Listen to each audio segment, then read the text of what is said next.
mensaje está basado en un texto de Jeremías 3. Hay una gran parte que se va a concentrar en los versículos del 12 al 15, pero para llegar al versículo 12 yo tengo un amplio preámbulo que se hace necesario, que está atado a los versículos anteriores y está entonces también relacionado a la pandemia en medio de la cual nosotros nos encontramos. Ya el mundo conoce, cada nación conoce acerca de esta producida por un virus que hoy es conocido como SARS-CoV-2, que produce una enfermedad que se llama COVID-19. SARS, síndrome respiratorio agudo, tuvimos uno ya en el año 2002, 2003, este es el segundo, de ahí el CoV-2. La palabra COVID, terminada en D, la D viene del inglés disease, lo que implica es enfermedad, disease, del coronavirus 19, algo que se inició en el año 2019. Menciono eso simplemente para contextualizar un poco para la historia, ¿verdad?, futura, donde este mensaje pudiera estarse oyendo de dónde estamos como iglesia en el día de hoy. De manera de introducción, yo quisiera usar una vez más las palabras de un pastor muy conocido en Estados Unidos, Ray Ortlund. Él colgó en su cuenta de Twitter esta semana pasada unas palabras que yo creo que vale la pena recordar. Ray es el pastor de la iglesia Emmanuel Church en Memphis, Tennessee. Él es también presidente del Ministerio de Renovación, no Memphis, Nashville, Tennessee. Presidente del Ministerio Renewal Ministries, o Ministerio de Renovación, y miembro del Concilio de la Coalición. Estas fueron sus palabras. Escucha, pueblo de Dios, si los pastores y nuestras iglesias salimos de esto solo para regresar a la normalidad, aliviados, pero sin arrepentimiento, sin oración, sin valentía, habremos desperdiciado nuestro momento histórico. Y él pregunta, ¿qué más tendrá que hacer el Señor para sacudirnos y despertarnos? Yo creo que eso es un comentario de peso de parte de alguien que entiende no solamente la problemática en medio de la cual nosotros estamos, sino que yo creo que él también entiende que la iglesia de Cristo, que se encuentra en medio de la misma problemática, no está ahí por accidente y que no se puede dar el lujo de salir de esa situación de una manera distinta a como entró en ella. Sin lugar a dudas, las enfermedades son fruto de vivir en un planeta caído. Esa es la manera como necesitamos decirlo al inicio. Sin embargo, cuando algo alcanza o cuando algo tiene magnitud o alcance mundial y logra paralizar las naciones, y junto con eso paraliza todo lo que el Señor nos mandó a hacer como iglesia, yo no creo que ese es un momento para pasarlo por alto, sin reflexionar y hacernos la pregunta, ¿qué está haciendo Dios con su iglesia en este momento? Porque esa es la realidad. Dios nos ordenó a congregarnos, Hebreos 10:25. En el momento actual nosotros no podemos hacerlo ni debemos hacerlo. No sería sabio, no sería prudente. Cristo nos pidió que celebráramos la Santa Cena y que hiciéramos eso con cierta regularidad. Y sin embargo, dadas las circunstancias actuales, no sería sabio tampoco poder hacer algo como eso. El Señor nos ordenó que hiciéramos discípulos de todas las naciones y que lo bautizáramos en el nombre del Padre, del Hijo y del Espíritu Santo, pero estamos impedidos y por buena razón. Dios desea que adoremos corporativamente, que oremos corporativamente, como se nos dice en Efesios 5:19, pero las condiciones no lo permiten.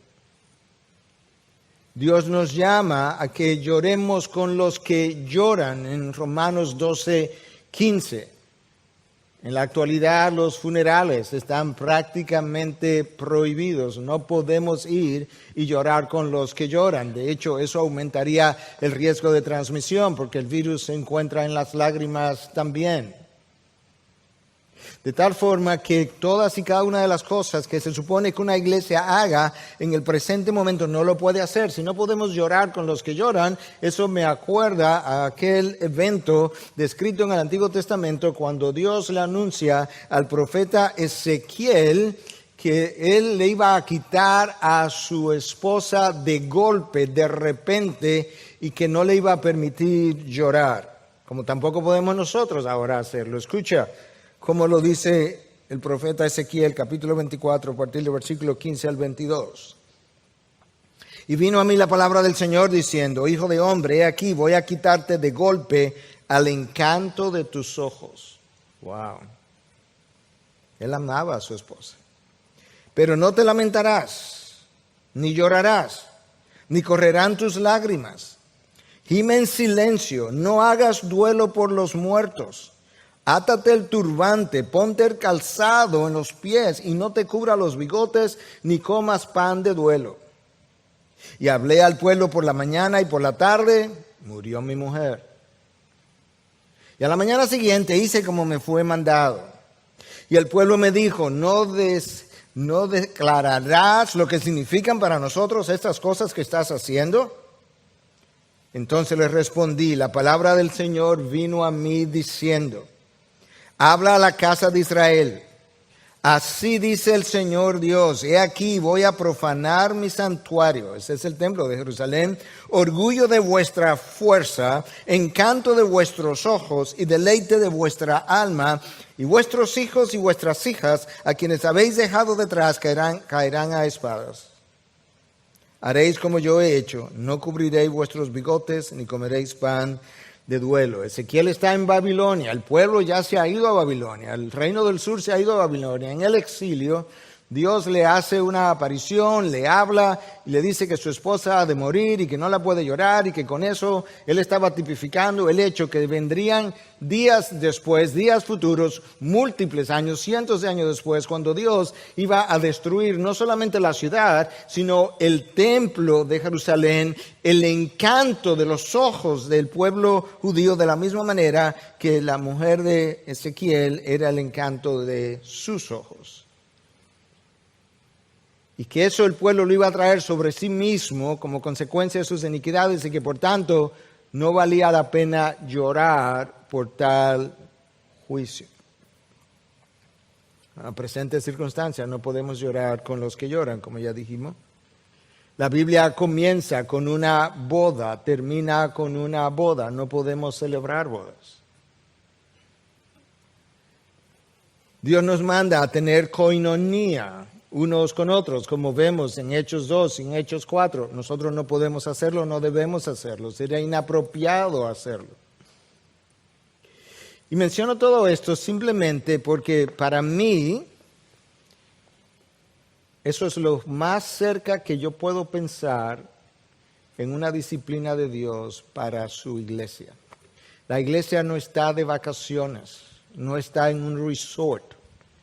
Ciertamente la iglesia no son los templos, los edificios, somos nosotros, pero a la luz de la palabra nosotros no estamos siendo iglesia. Un mensaje no es ser iglesia.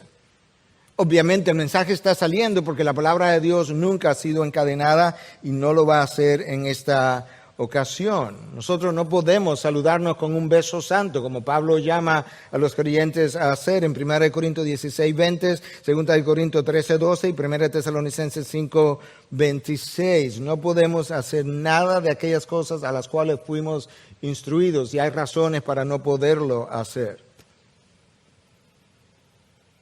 Si Dios está en control de todo lo que ocurre en su universo, es Dios quien ha sometido a su propia iglesia a las condiciones actuales.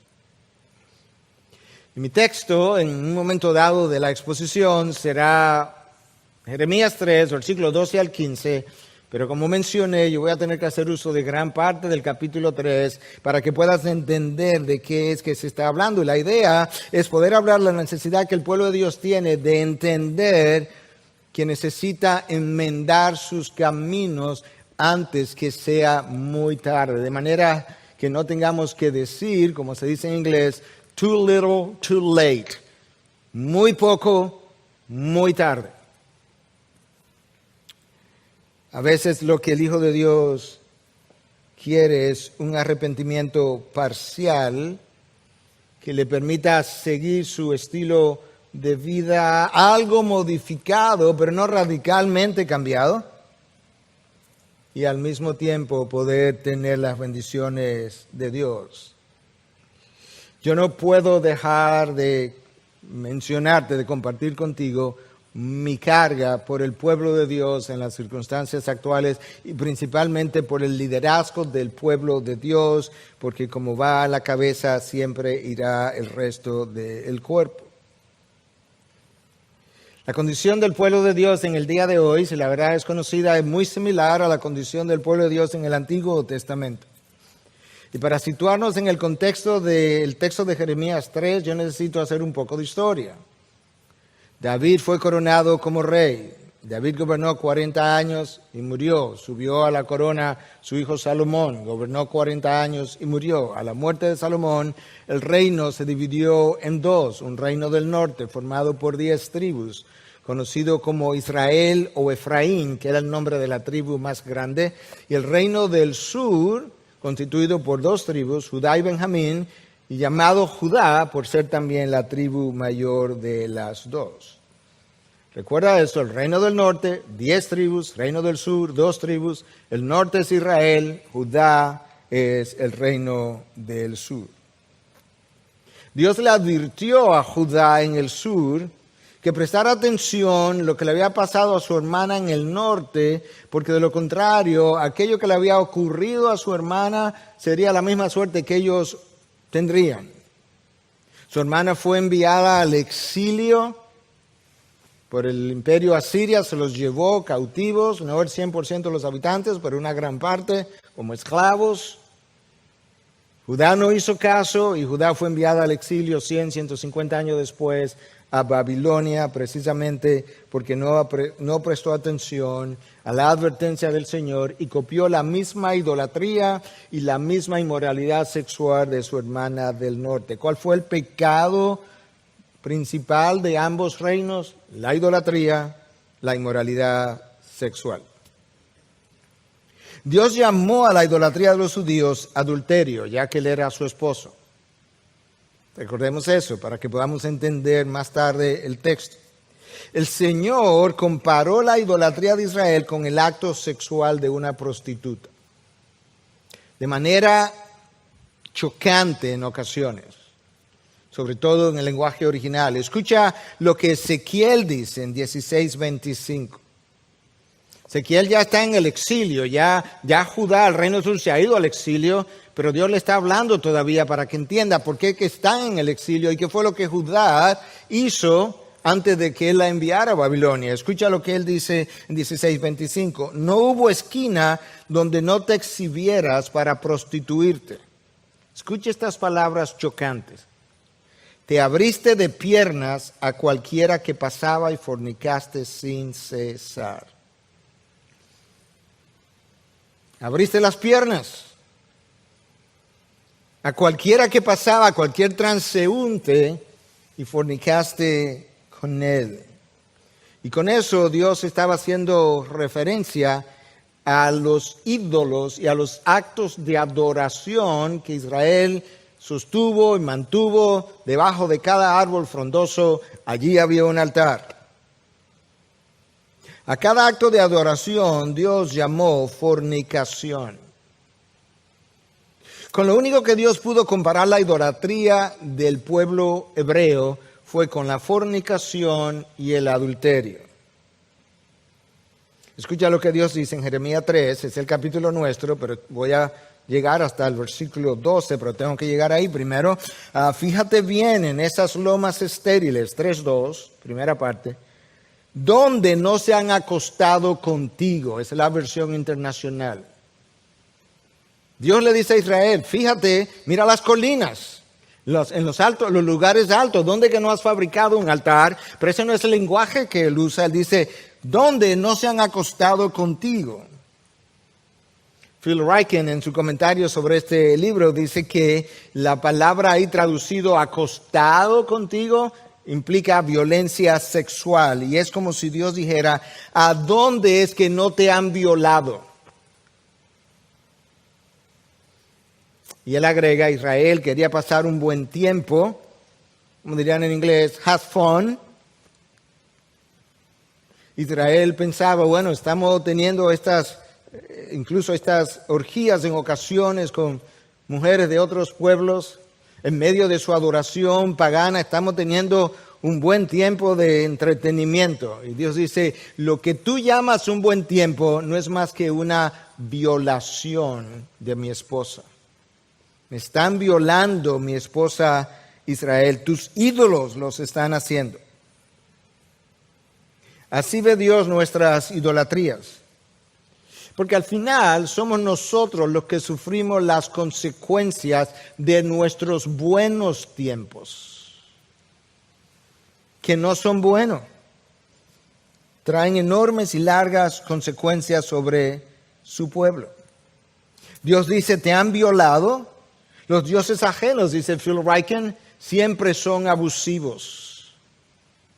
No hay dioses ajenos, pero aquellas cosas que nosotros abrazamos como ídolos son esos dioses ajenos. Esos ídolos abusan de nosotros sin ni siquiera existir.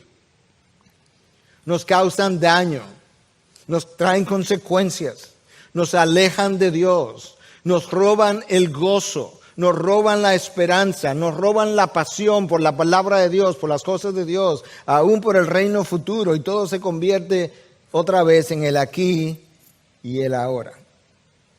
Dios dice, lo que tú llamas buen tiempo, yo le llamo violación sexual. Tus ídolos te violan y te dejan sangrando del alma. Ese es el contexto, ese es el trasfondo del texto donde nosotros vamos a llegar. Escucha lo que Dios dice ahora en el mismo versículo 2, donde yo leí la primera parte, te voy a leer la segunda parte. Te sientas junto al camino como una prostituta en espera de un cliente. ¡Wow! Dios no pudo usar un lenguaje más gráfico para describir lo que es la idolatría ante sus ojos. Esto que te leí, te la leí de la nueva de la Nueva Traducción Viviente. Te sientas sola como un nómada en el desierto, contaminaste la tierra con tu prostitución y tu perversidad. La idolatría para Dios tiene el mismo peso que la fornicación y el adulterio. Y eso es como la iglesia luce cuando coquetea con el mundo. Eso es como el creyente luce cuando habla en nombre de Dios, pero vive el estilo de vida del mundo. ¿Cómo lucimos? Como una prostituta que espera en la calle por su próximo cliente. ¿Y qué significa eso, mi próximo cliente? Mi próximo cliente es una nueva forma que el hombre imagina de pecar con la intencionalidad en cada nuevo diseño de no ser descubierto, como si lo que importara es que el hombre me descubriera y no que Dios conociera. Esa nueva forma de pecar es tu nuevo cliente en el lenguaje figurado que venimos usando. Jeremías continúa en el versículo 4. ¿No acabas de llamarme Padre mío? Tú eres el amigo de mi juventud, pensando. Y tú estás pensando, me llama Padre mío y me llama amigo de mi juventud. Y esto es lo que tú estás pensando. ¿Guardará rencor para siempre? Mi Padre, mi amigo de la juventud, ¿estará indignado hasta el fin? Escucha lo que Dios dice. He aquí, así has hablado, pero has hecho lo malo y has hecho tu voluntad. ¿Qué es lo que Dios está diciendo? Tú hablas de una manera, tú actúas de otra manera. Cuando hablas me llama Padre, cuando hablas me llama el amigo de tu juventud, pero ¿sabes qué? Cuando vas a vivir, vives de otra forma. Tú me llamas que yo soy un buen padre, eso eres tú, ese soy yo, como dice la canción, pero luego salimos y hacemos nuestra voluntad de día y de noche. Jeremías continúa en el capítulo 3, versículo 6, un poco más largo, escuche, del 6 al 10. Durante el reinado de Josías, Dios trajo un avivamiento durante el reinado de Josías. El Señor me dijo, ¿te has dado cuenta de lo que ha hecho la caprichosa Israel? Es el reino del norte. Como una esposa que comete adulterio, Israel ha rendido culto a otros dioses en cada colina y debajo de todo árbol frondoso. Yo pensaba, después de haber hecho todo esto, que regresaría a mí, dice Dios, pero no lo hizo. Y su desleal hermana Judá lo observó, ese es el reino del sur. Vio que me divorcié de la infiel Israel debido a su adulterio. Dios la envió al exilio, le dio certificado de divorcio. Pero Judá, esa hermana traicionera, no tuvo temor y ahora ella también me ha dejado y se ha entregado a la prostitución. Israel en el norte, 10 tribus, me dejó y se entregó a la prostitución, a sus ídolos. Judá hizo exactamente lo mismo y la historia de su hermana no le sirvió de advertencia. Israel no tomó en serio lo que yo le decía, no le parece nada fuera de lo común cometer adulterio al rendir culto a ídolos hechos de madera y de piedra. Israel llegó a pensar, ¿cuál es la gran cosa? Esto es común, esto es normal. Así que ahora la tierra se ha corrompido.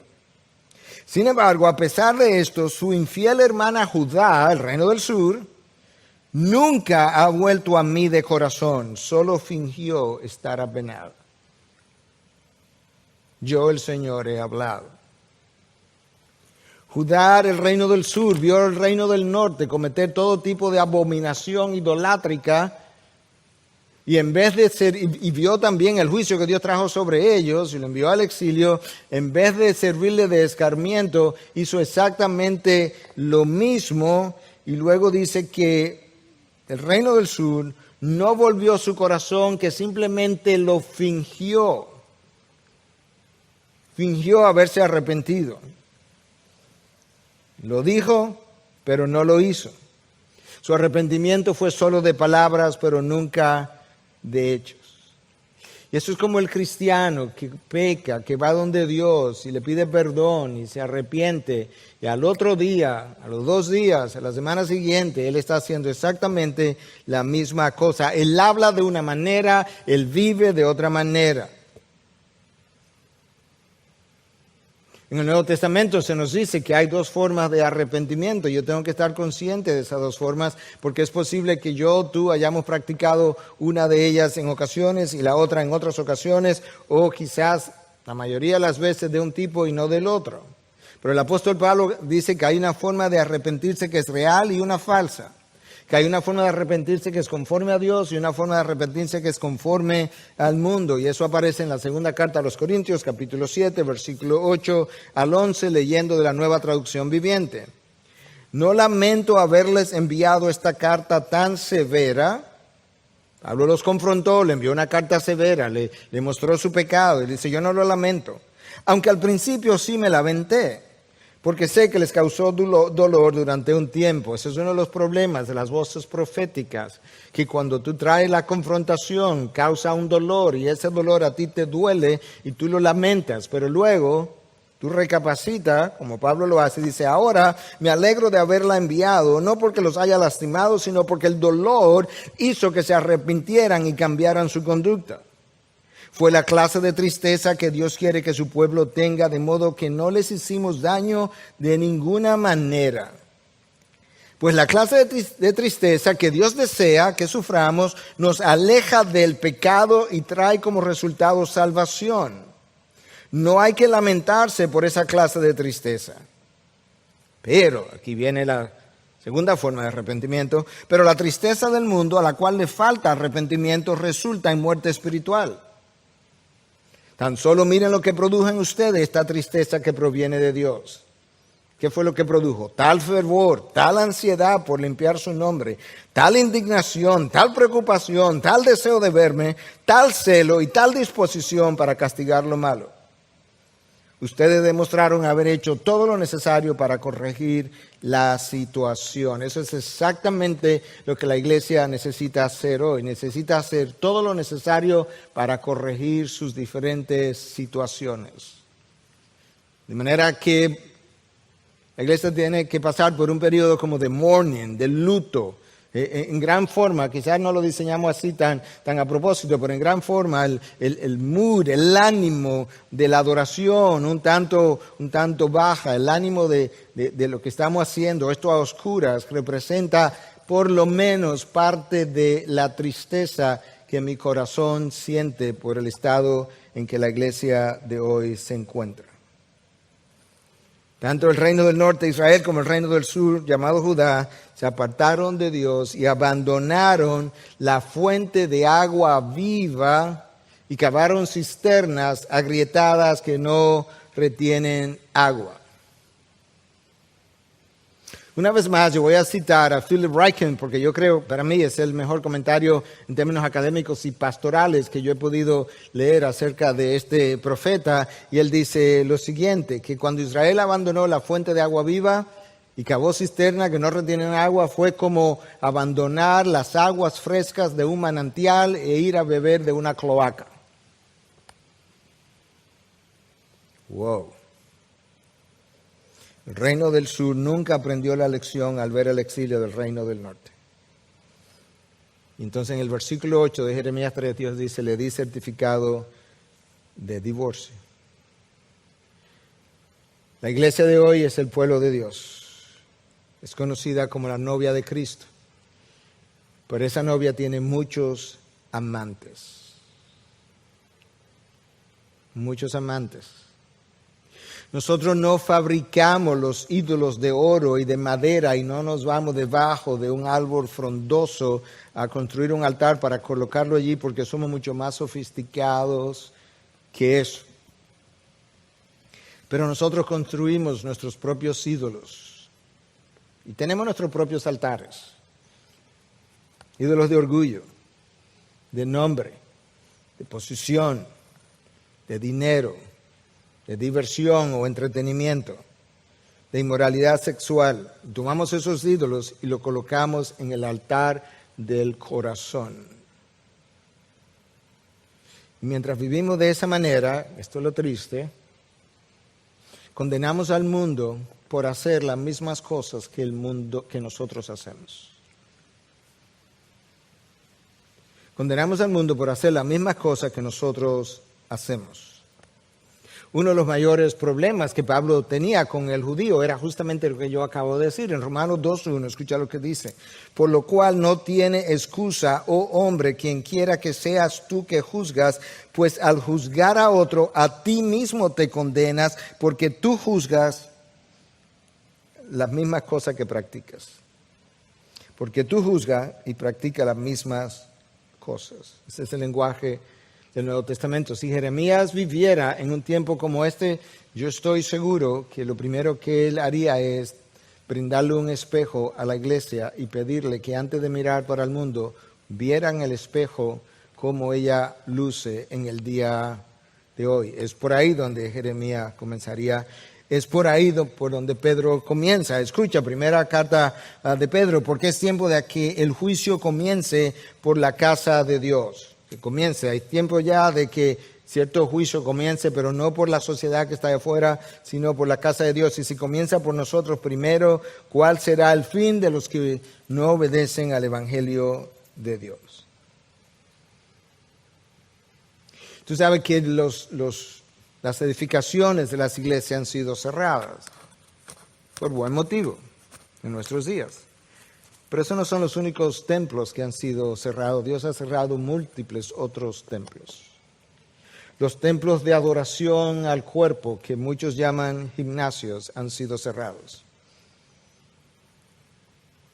Yo sé que muchos van ahí por razones de salud, pero sabemos que múltiples otros van por otras razones. Me contaba una terapista a quien conozco que aquellos que van y se ejercitan, aquellos hombres que van y se ejercitan y que han logrado desarrollar sus músculos abdominales hasta que se le forman cuadritos, cuando están sudados ellos usan la camiseta y se levantan hasta el rostro para secarse con la intencionalidad de exhibir lo que ellos han desarrollado con el ejercicio. Los templos dedicados al entretenimiento y a la comida han sido cerrados. Los templos dedicados a la embriaguez han sido cerrados. Los templos usados por mucha gente, no todo el mundo, pero por mucha gente que tiene nombre de salones de belleza, han sido cerrados. Los templos llamados casinos, donde se juega con el ídolo número 1 de la humanidad, han sido cerrados. Y el ídolo número 1 del mundo, llamado dinero, como acabo de decir, ha sufrido un duro golpe, hoy se tambalea y es posible que mañana se caiga. Ese es el trasfondo de Israel antes de que Jeremías pronuncie las palabras con las que vamos a lidiar de aquí en adelante. Pero quería usar a la iglesia en su contexto hoy para que podamos ver que esto no es simplemente algo que tiene que ver con el pasado, esto es algo que tiene mucho que ver con el presente que tú y yo estamos viviendo. Escucha ahora entonces mi texto. El título de mi mensaje es Volveos a mí. El versículo 12 al 15 entonces dice lo siguiente de Jeremías 3. Ve y proclama estas palabras al norte y di, regresa, infiel Israel, declara el Señor. No te miraré con ira, porque soy misericordioso, declara el Señor. No guardaré rencor para siempre. Solo tienes que hacer una cosa, Israel. Solo reconoce tu iniquidad, pues contra el Señor tu Dios te has rebelado. Has repartido tus favores a los extraños bajo todo árbol frondoso y no has obedecido mi voz, declara el Señor. Volved, hijos infieles, declara el Señor, porque yo soy vuestro dueño y os tomaré 1 de cada ciudad y 2 de cada familia y os llevaré a Sión. Entonces daré pastores según mi corazón, que os apacienten con conocimiento y con inteligencia. Dios llama a Jeremías que profetice al reino del norte y algunos han pensado que él fue enviado a las 10 tribus que se habían ido a Asiria y que allá pudiera ir y perseguirlo y traer a algunos de regreso hasta Jerusalén. De hecho, el Talmud judío así es como lo piensa, como lo tiene. Pero muchos otros piensan que quizás Jeremías fue simplemente enviado al norte del territorio de Israel, donde estaban las 10 tribus, porque ahí quedó gente judía cuando otros se fueron al exilio y que Dios estaba llamando a ese remanente que estaba ahí todavía a que regresara a Dios y pudiera entonces juntarse con Judá y formar un solo pueblo. Entonces, en el texto que yo leí hay 4 observaciones que yo quisiera hacerte en el resto del tiempo que tenemos. Número 1, nosotros encontramos un llamado a regresar a Dios o un llamado al arrepentimiento.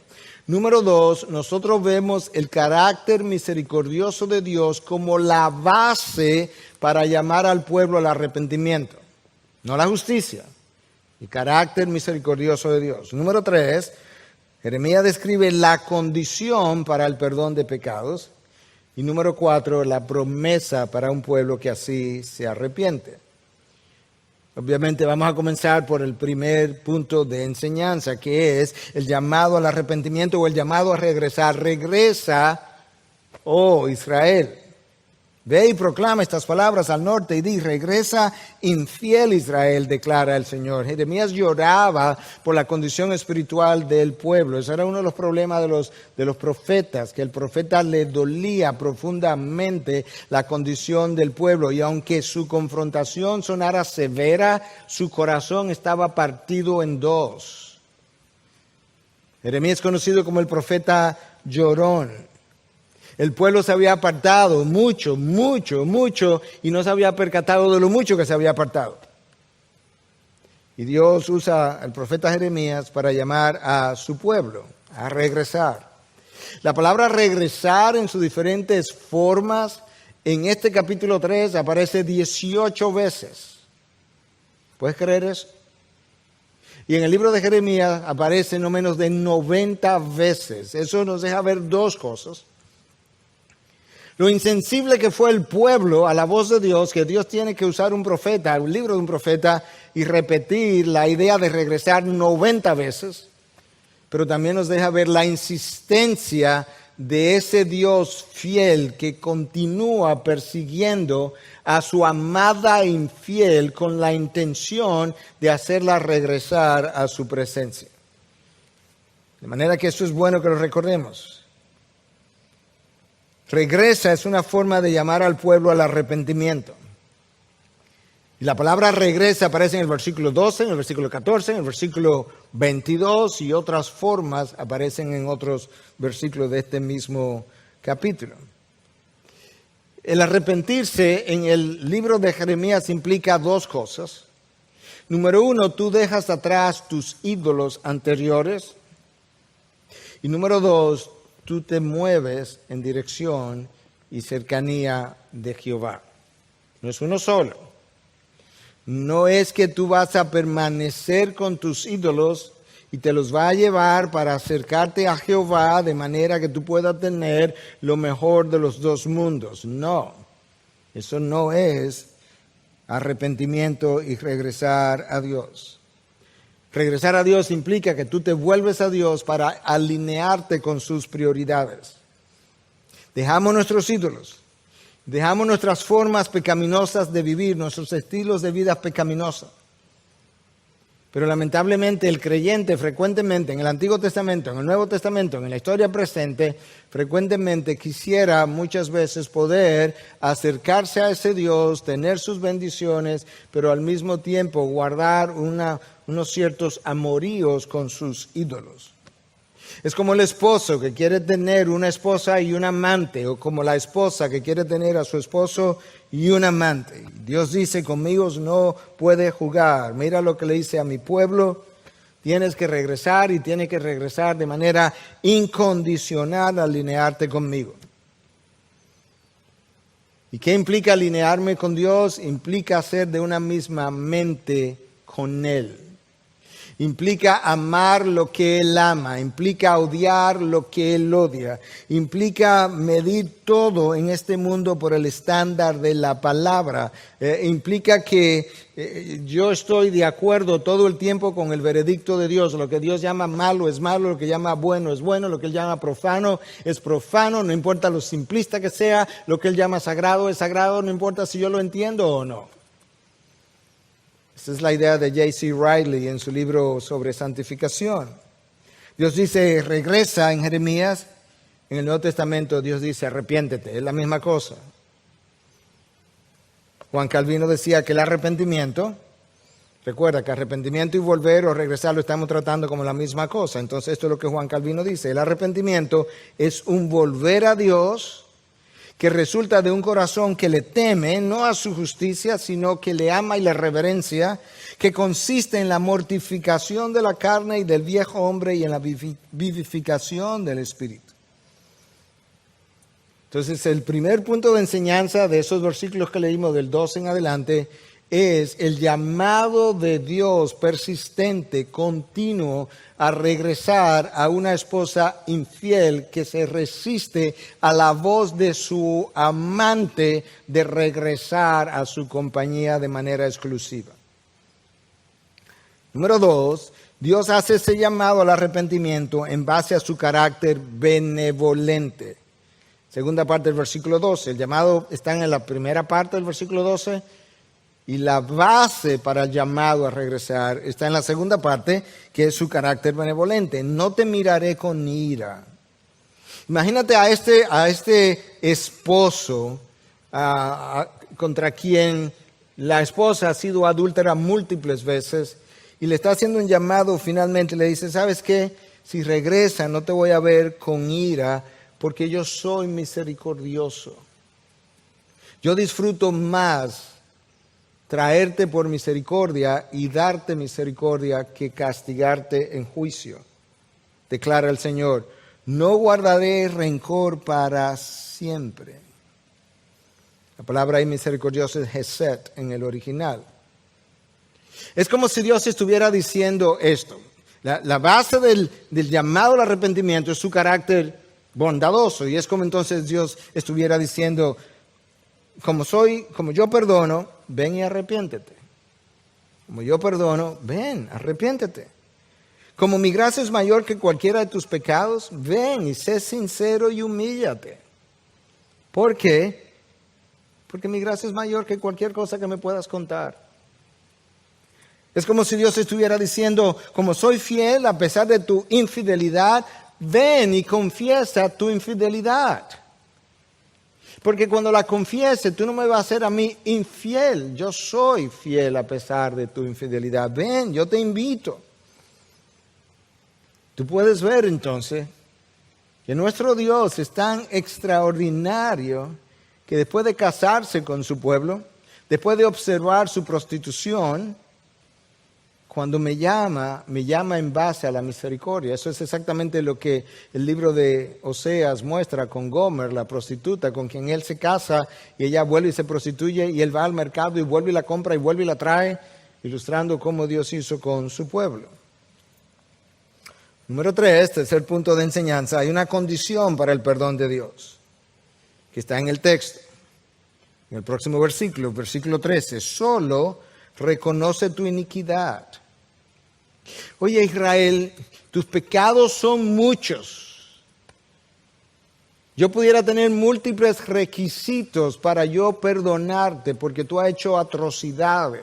Debajo de cada árbol frondoso abriste tus piernas a cada transeúnte.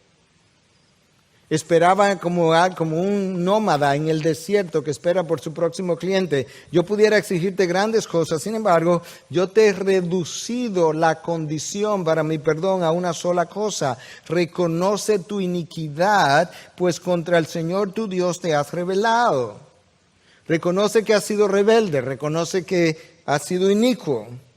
Has repartido tus favores a los extraños bajo todo árbol frondoso. Es un lenguaje para referirse a los ídolos y a los altares debajo de cada árbol frondoso, pero él usa un lenguaje que hace alusión a la prostituta que distribuye sus encantos, ofrece sus encantos a cada uno de sus clientes. Esto es lo que, como Dios lo dice, has repartido tus favores o encantos a los extraños bajo todo árbol frondoso y no has obedecido mi voz, declara el Señor. El verdadero arrepentimiento requiere de un verdadero reconocimiento. Admite tu iniquidad, reconoce tu pecado. El verdadero arrepentimiento reconoce nuestra conducta pecaminosa y reconoce algo más. Que nadie más es responsable de mi pecado que no sea yo. Santiago 1 lo dice perfectamente. Eso habla de que yo estoy verdaderamente como en el camino del verdadero arrepentimiento. Nadie más es responsable de mi conducta pecaminosa ni de mis sentimientos pecaminosos que no seamos nosotros mismos. Cuando admitimos nuestra iniquidad, Dios le está llamando, ven y reconoce tu iniquidad. ¿Qué es lo que ocurre? Esto es lo que ocurre. Nosotros dejamos de justificar nuestro pecado. Nosotros dejamos de ocultar nuestro pecado, porque nosotros entendemos que de quien yo necesitaría ocultarlo es de Dios y no puedo ocultarlo de Él, ¿para qué ocultarlo de los hombres? Nosotros dejamos de minimizar nuestro pecado. Nosotros dejamos de negar nuestros pecados al ser confrontados. Nosotros dejamos de culpar a otros como la causa de mi situación. Cuando esas cosas no están, esa ausencia de esas cosas militan en contra de mi verdadero arrepentimiento. Y Dios está llamando al pueblo de Israel, está llamando a su iglesia en el día de hoy a que verdaderamente regrese, pero que regrese bien. Que regrese como debe regresar. Con admisión de culpa, completa, absoluta, con transparencia. Él lo conoce todo, Él lo sabe todo. Él está dispuesto a darte misericordia, pero no con reconocimiento parcial. Cuando mi reconocimiento es parcial, frecuentemente o cuando mi arrepentimiento es parcial, frecuentemente lo que hacemos es que calculamos del 1 al 10 mi pecado, pero si yo confieso hasta el 5, yo creo que yo probablemente pueda quedar bien parado frente a los hombres, limpio mi figura, confieso algo y ya estoy bien. Y Dios dice, no, me falta del 6 al 10. Hemos oído aquí confesiones profundas que nos chocan a veces de lo abierto que han sido. Y cada vez que yo escucho cosas así, yo me digo, ahí hay un hombre, una mujer o un joven, porque a veces han sido jóvenes, que está teniendo un arrepentimiento verdadero. La palabra arrepentimiento en el hebreo tiene varios vocablos distintos, pero uno de ellos es shob, que implica devolverte en U.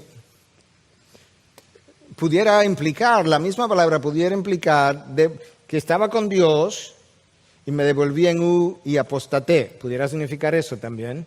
Pero en el contexto de Jeremías es que deje los ídolos, que deje el camino por donde iba transitando y me devuelva en U, en sentido contrario, para encontrarme con Dios. Es la palabra metanoia en el griego del Nuevo Testamento, que implica un cambio de mente. Es un cambio interno que entonces induce un cambio externo, porque si cambio de mente, cambio de forma de pensar. Si cambio de forma de pensar, cambio de forma de vivir. De manera que el cambio de mente se traduce en un cambio en mi estilo de vida, en mis hábitos pecaminosos y un cambio de comportamiento.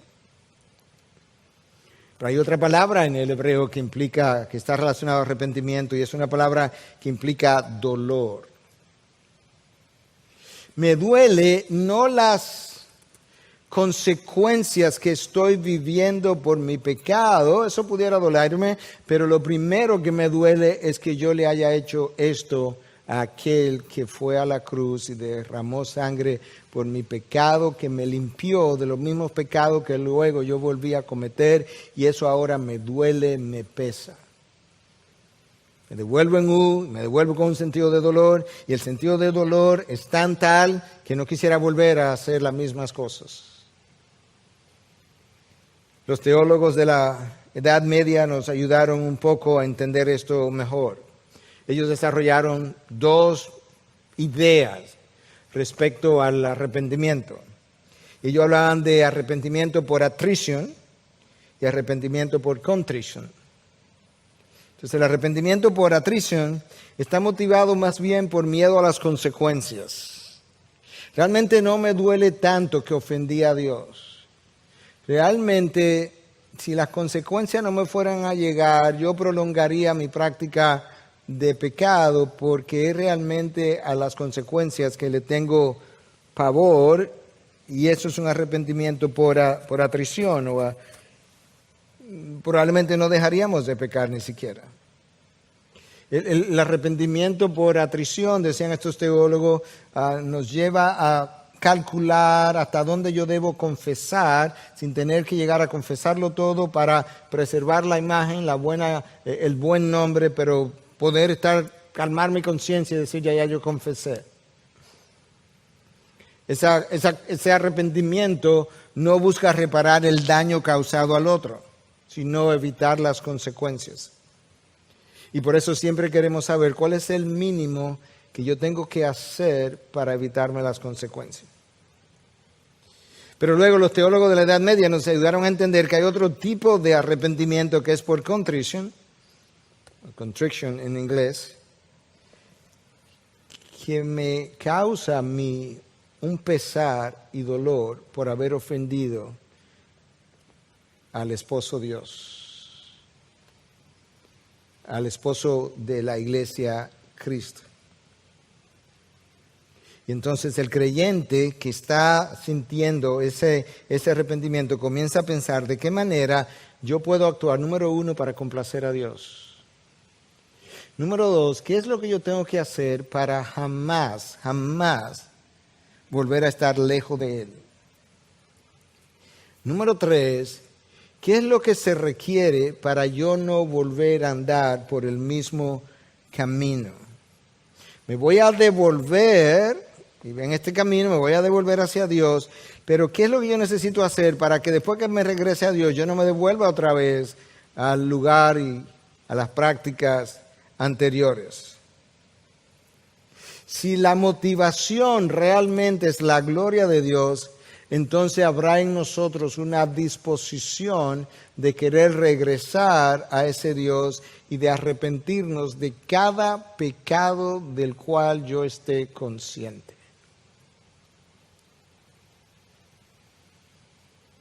En la madrugada, esta mañana, yo oraba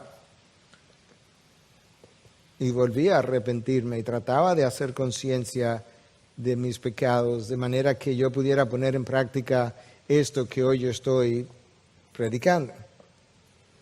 Eso nos da una idea de cuál de esos dos arrepentimientos es más grato al Señor.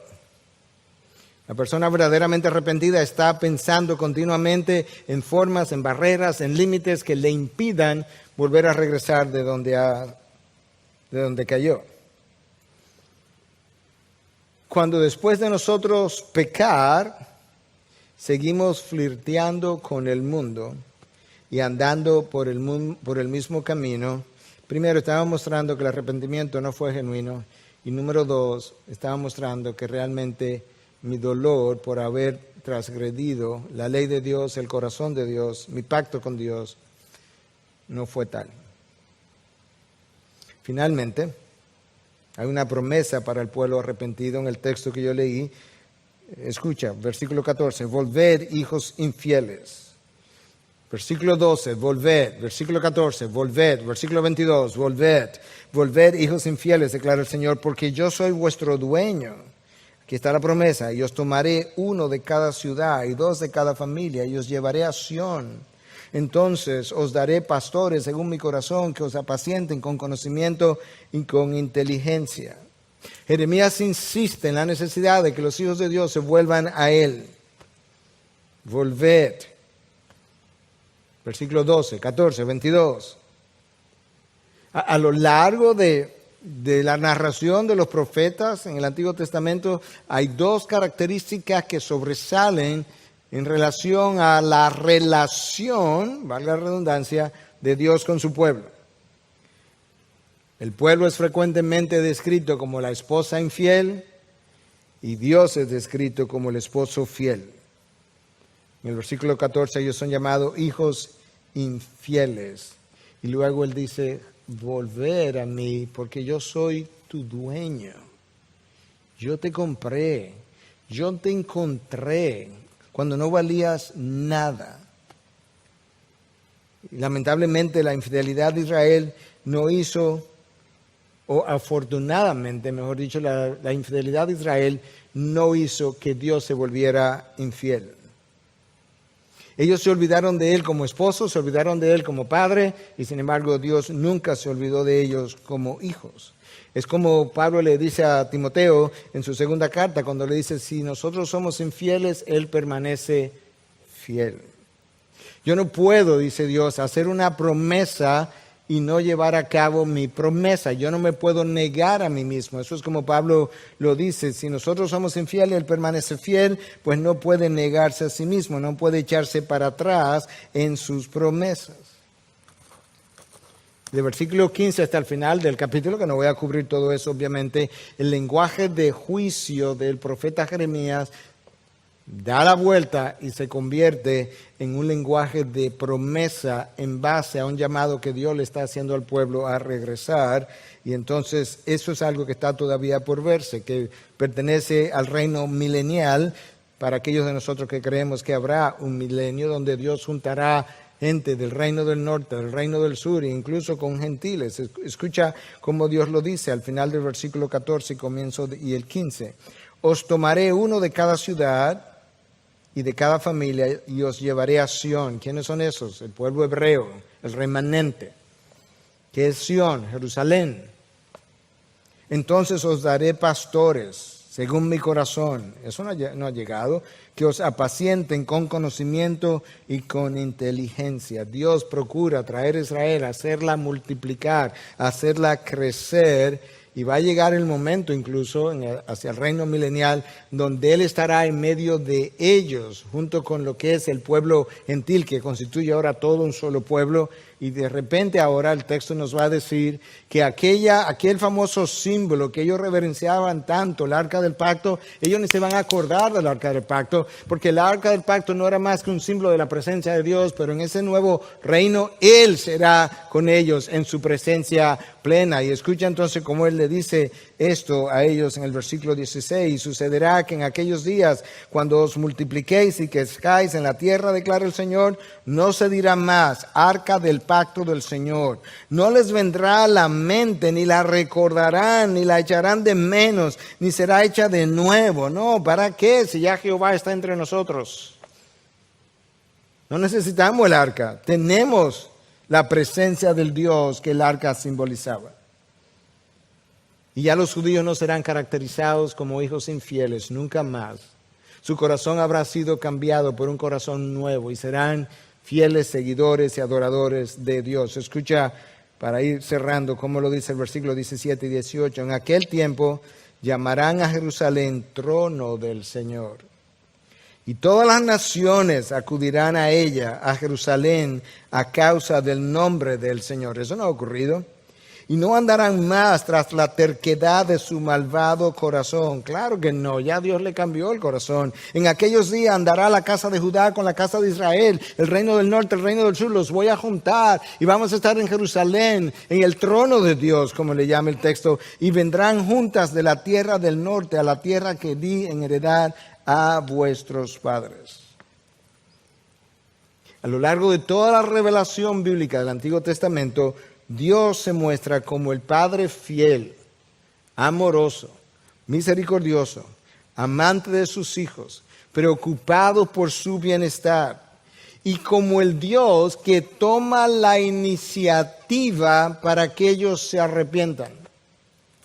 Y que cuando Dios le hace el llamado al arrepentimiento, ni siquiera los amenaza, sino que les dice, como dice el texto de hoy, no voy a permanecer airado contra ustedes, mi rencor no estará contra ustedes para siempre. Regresa, pues yo soy un Dios, un Padre, un esposo misericordioso. Y en el Nuevo Testamento, para nosotros somos la iglesia. La figura es un novio y una novia. Cristo es el novio, nosotros la novia. Pero nuevamente, la novia de Cristo ha desarrollado múltiples amantes y ha sido infiel. Y en mi opinión, esto es un tiempo donde Dios está llamando a la sociedad, por un lado, a reconocer sus caminos desviados y buscar de Él. Pero antes de hacer eso a la sociedad, se lo está haciendo a su pueblo. Porque es su pueblo el portador de las buenas nuevas, del mensaje de salvación y de la luz y de la verdad y de la sal. Y por eso es que mi llamado en el día de hoy, una vez más, es a volvernos de nuestros malos caminos, a enmendar nuestros caminos. Aprovechar este día de ayuno y oración internacional para tener tiempo especial de arrepentimiento, de introspección, de recogimiento. De manera que cuando la pandemia pase, nos encuentre en un estado espiritual robustecido y no de la misma manera como nos encontró al principio. Para el ser humano, como ya aludió el pastor Héctor, el coronavirus, no es su principal problema. Es el pecado, que no tiene una mortalidad del 1 o 2%, sino del 100%, a menos que encontremos la cura en Cristo Jesús, mi Redentor, sanador y perdonador. Iglesia, piensa, reflexiona, ora, humíllate, busca su rostro, háblale a Dios, dile que te muestre, que te enseñes, y que al final de este camino tú y yo hayamos sido santificados por la obra misericordiosa del Espíritu de Dios.